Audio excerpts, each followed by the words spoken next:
Hello everyone, आप सबका वांगशन bubble में फिर से एक बार बहुत बहुत बहुत स्वागत है। हमारे पर्दानशी प्रिजनर वांगजी की कहानी के पार्ट 17 को शुरू करते हैं। अब तक हमने देखा था कि वुशियान की तबीयत अचानक से ख़राब हो गई है। साथ ही वुशियान के कमरे में जंगचा कुछ बताने के लिए आया है। जंगचा का मूड देखकर वांगजी सोच रहा था कि इसका मुँह क्यों लटका हुआ है। जंगचा ने एक नज़र वांगजी को देखा और फिर वुशियान की तरफ मुड़ते हुए उसे संदेश दिया।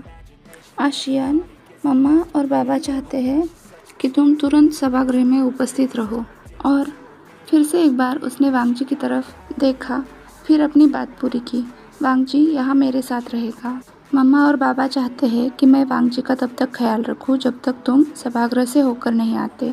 वांगजी और वुशियान ने एक दूसरे की तरफ देखा, क्योंकि जब से उनकी शादी हुई है तब से वुशियान हर बात में वांगजी को अपने साथ रखता है।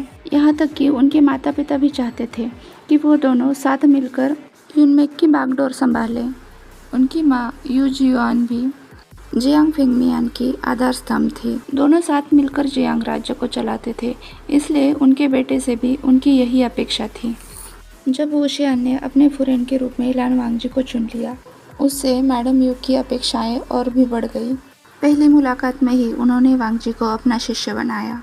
एक नज़र वांगजी को देखते ही उनकी समझ में आ गया कि वांगजी जियांग वुशियान की छाया बनकर नहीं रहेगा, बल्कि उसके हाथों में हाथ लेकर उसका साथी, सहचारी, सहपाठी बनेगा।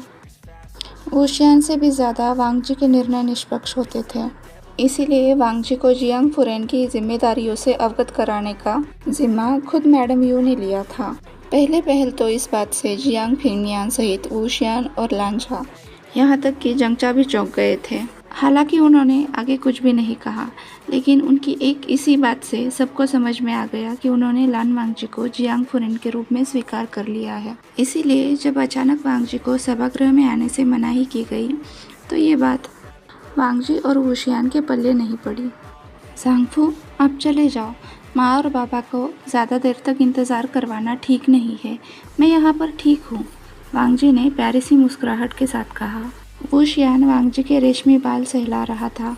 उसने मुस्कुराकर वांगजी के माथे पर किस किया।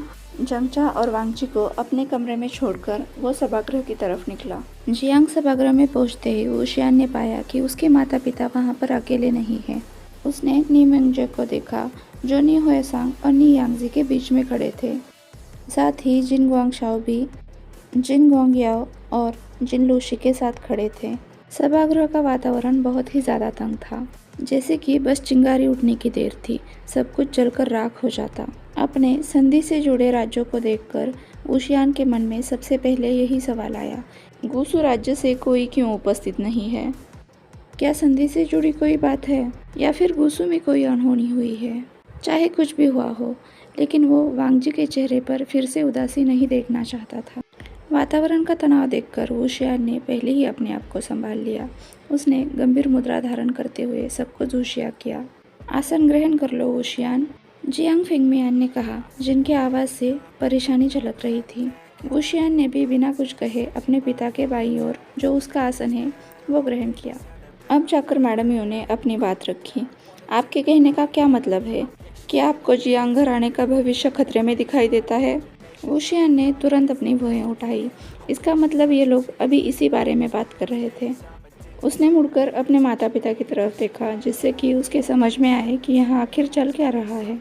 हालांकि उन्होंने वुशियान को बिल्कुल नज़रअंदाज किया, लेकिन वुशियान के समझ में एक बात तो आ गई, जो भी यहाँ पर चल रहा है वो मैडम यू को बिल्कुल पसंद नहीं आ रहा है। वो इतना गुस्से में थी कि कोई एक गलती करे और वो उसकी चमड़ी उधेड़ देंगी। जिन गोंगियों ने आगे बढ़ते हुए कहा, जियांग वांगजी, कृपया मुझे अनुमति दे कि मैं विस्तार से आपको ये समझा सकूं कि आखिर माजरा क्या है और इसका हमारी संधि पर क्या असर पड़ रहा है। वुशियान ने अनुमति में अपना सिर हिलाया, जिससे गोंगियाओ अपनी बात पूरी कर सके। इन दिनों सभी राज्यों को कल्टीवेशन वर्ल्ड के भविष्य की चिंता सताए जा रही है। इस बारे में हर जगह चर्चा हो रही है कि जियांग राज्य का भविष्य सुरक्षित हाथों में तो है ना। इस बात पर जोर देते हुए गोंगियाओ ने अपनी बात पूरी की। तो क्या हुआ? जियांग वुशियान ने पूछा। इस पर जिन गोंगियाओ थोड़ा सा सहम गया, तो वुशियान ने कहा, जो भी कहना है सीधे सीधे कहो, बात का पतंगड़ बनाने की ज़रूरत नहीं है। जिन गोंगियाओं ने कहा, इस बात में कोई दो राय नहीं है कि जियांग राज करने के लिए पैदा हुए हैं और इस बात के लिए उन्हें सबसे सराहा भी जाता है। तो ये आम सी बात है कि सबकी यही अपेक्षा है कि जियांग वंश ऐसा ही चलता रहे। पीढ़ी दर पीढ़ी हमें जियांग राजा की सेवा करने का मौका मिले। खासकर हम सब ये चाहते हैं सेनापति जियांग वुशियान का वारिस पैदा हो। जिन गोंगियों की आवाज़ से उसके बातों की गहराई पता चल रही थी। जियांग वुशियान की भौहें सिकुड़ गई। उसे समझ आ रहा था कि ये विषय किस तरफ जा रहा है। ये नहीं हो सकता, सोचते हुए जियांग वुशियान तुरंत खड़ा हो गया। एक पल के लिए पूरे सभागृह की सांस अटक गई। डर के मारे सबने झुककर वुशियान को प्रणाम किया। मैडम ने उन्हें सबकी तरफ देखकर चिढ़ाते हुए कहा, तो ये सब चाहते हैं कि जियांग वुशियान का वारिस पैदा हो। हाँ फुरेन, हम सब जानते हैं कि लान वांगजी बहुत ही बेहतरीन कल्टीवेटर है। आगे चलकर वो फुरेन की जिम्मेदारी बहुत ही अच्छे से निभाएंगे, लेकिन वो वारिस पैदा नहीं कर सकते जिससे जियांग का वंश बढ़ता रहे।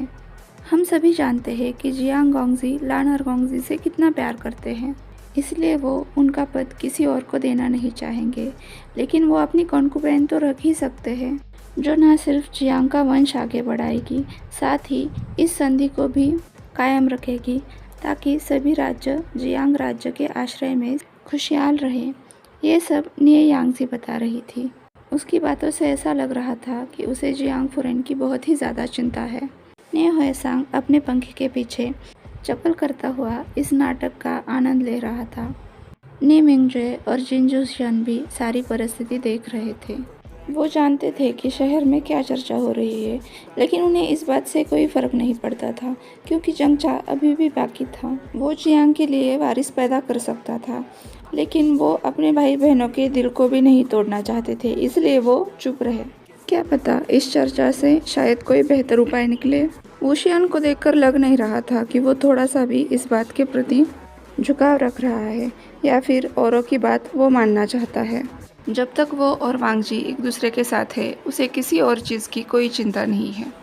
वुशियान इस बात को मना करने ही वाला था, लेकिन तभी जिनलू से आगे बढ़ी। शहर में एक और अफवाह है जिसकी वजह से लोग परेशान हो रहे हैं। जिनलू से ने अपनी प्यारी आवाज़ में कहा, लूसी साहब जी, कृपया हमें इस बात से अवगत कराएं। जियांग फेंगमियान ने कहा। वो जानता था कि वुशियान इस वक्त बहुत गुस्से में है, लेकिन फिर भी वो पूरी बात सुनना चाहता था। जिस दिन सेनापति वुशियान की वांगजी से शादी हुई, उसी दिन युनमेंग पर खतरा आया। युनमेंग पूरा खून में नहाया। कहीं इन दोनों का मिलन भविष्य को अंधकारमय न कर दे। कई लोग इस बारे में शमन से भी जानना चाहते हैं, जिन लूसी ने बताया। अब वुशियान का खून खौल उठा। लोग उसके और वांगजी के खूबसूरत मिलन के बारे में सोचने की हिम्मत भी कैसे कर सकते हैं। वातावरण में जो तनाव था वो ने होएसांग की हंसी से टूट गया। अपने पंखे को घुमाते हुए वो उन 3 लोगों के पास गया जो वुशियान का घर तोड़ने पर उतारू थे।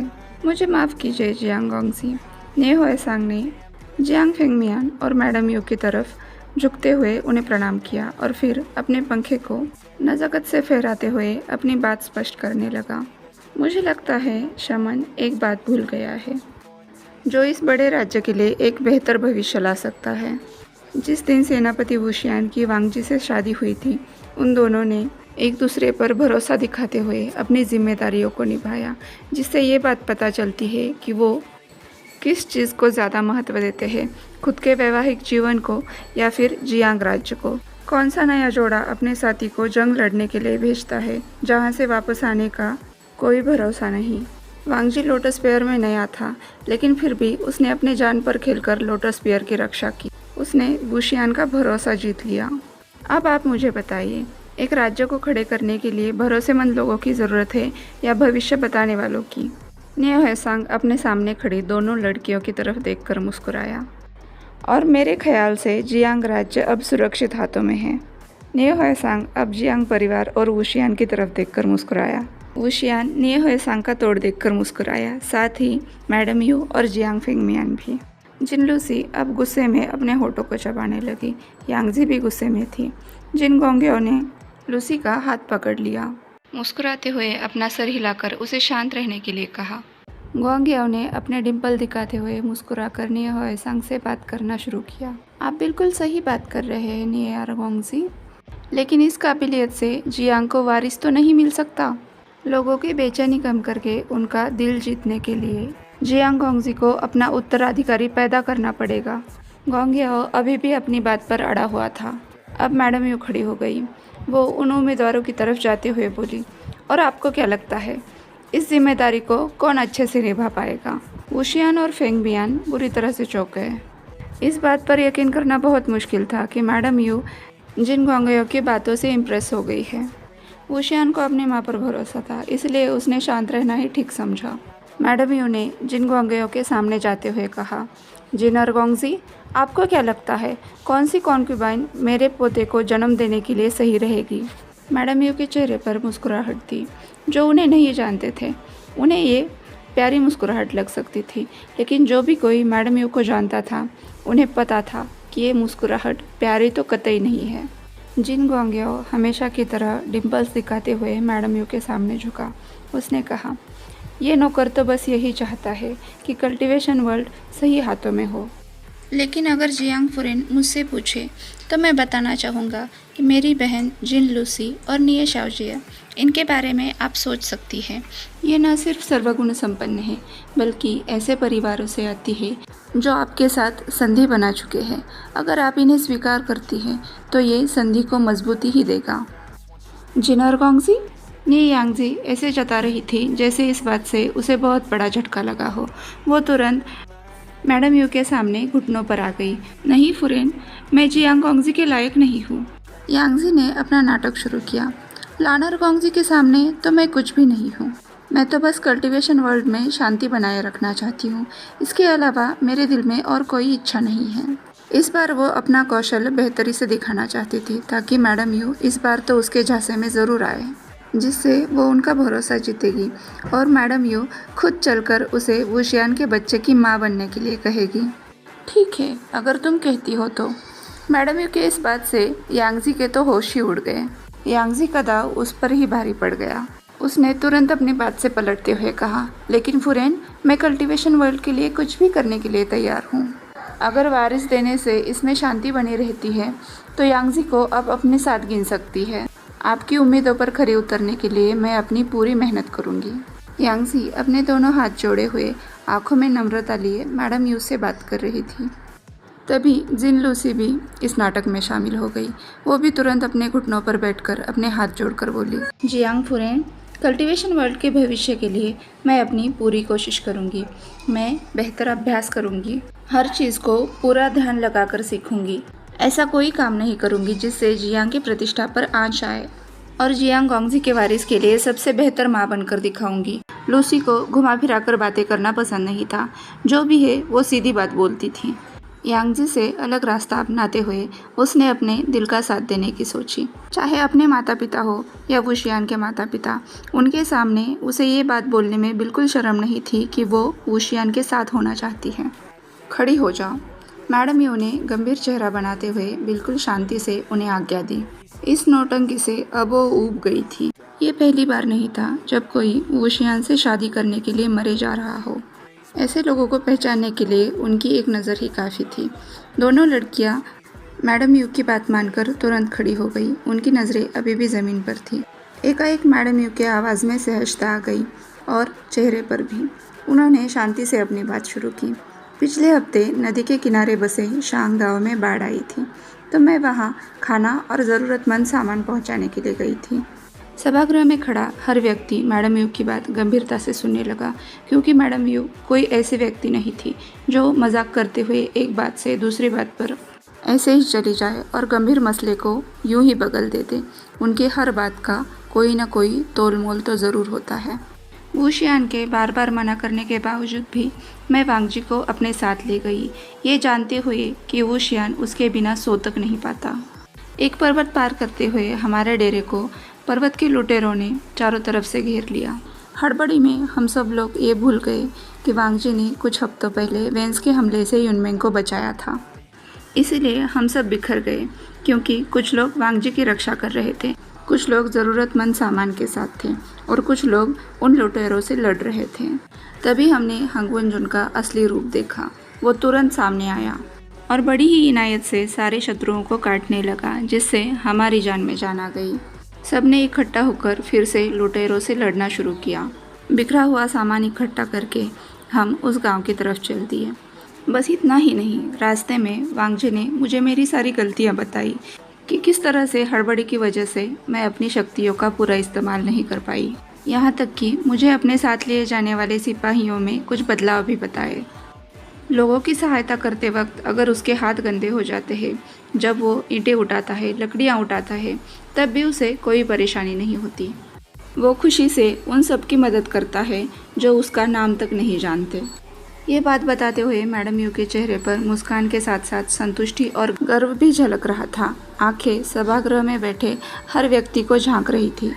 महान कल्टीवेटर सिर्फ एक अच्छे पिता से नहीं, बल्कि एक अच्छी माता से पैदा होता है। लान वांगजी जियांग वुशियान के लिए काफ़ी है। अगर उसके बच्चे की कोई माँ बनेगा तो वो वांगजी होगा, वरना कोई नहीं।